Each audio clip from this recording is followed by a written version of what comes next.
So the argument made by the employment department in bringing forth that issue was we have a lot of people who have to go through adjudication because we're required to adjudicate their claims because they're not easily processed. Um, People who work in schools go through this even if we were in a pandemic. They're a subset of people who apply every year and go through this type of process. What the employment department was saying, well, let's get rid of some of our arcane rules because 75% of those people would get benefits anyway. Let's just make it easier. And by making that easier, we have more time to spend on everybody else who's also stuck in adjudication. Um, I can't, I think the argument was that this was somehow a preference for a subset of employees. I saw it as you move some people faster, other people are going to get help faster too. This is about helping everybody at once. Um, so I honestly, I was flabbergasted that we were somehow thinking this was special treatment when what it was saying is adjudication needs to move better.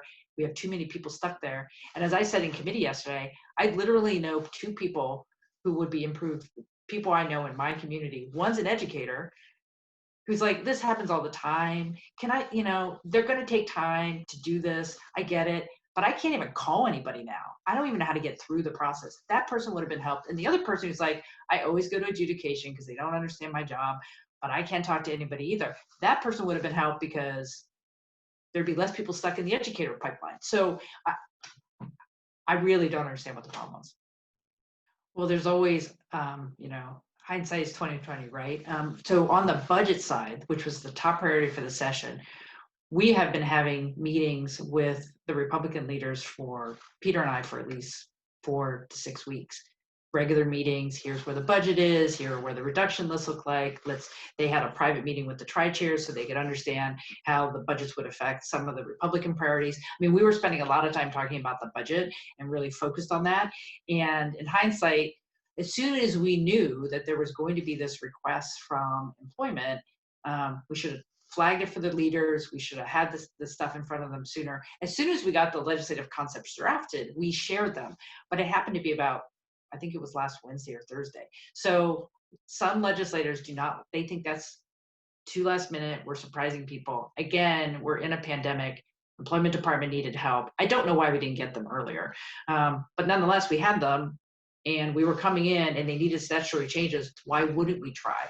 So I think it's sometimes some of us are more comfortable with more last minute work and other people need weeks and weeks of conversations. It's really a comfort level in terms of, and I think the House just has more comfort level in moving things quicker. So instead of having to go extra weeks to verify employment for self-employed and more independent contractors, we will now be able to share that information directly from the Department of Revenue with the Employment Department. And that should speed up the PUA processing. That is a huge win for people who are stuck. And I am counting on the Employment Department to make very good use of that data and move people a lot quicker. So some of us really do care and we're going to keep pushing. And I am frustrated that people are still stuck. So thank you for your coverage.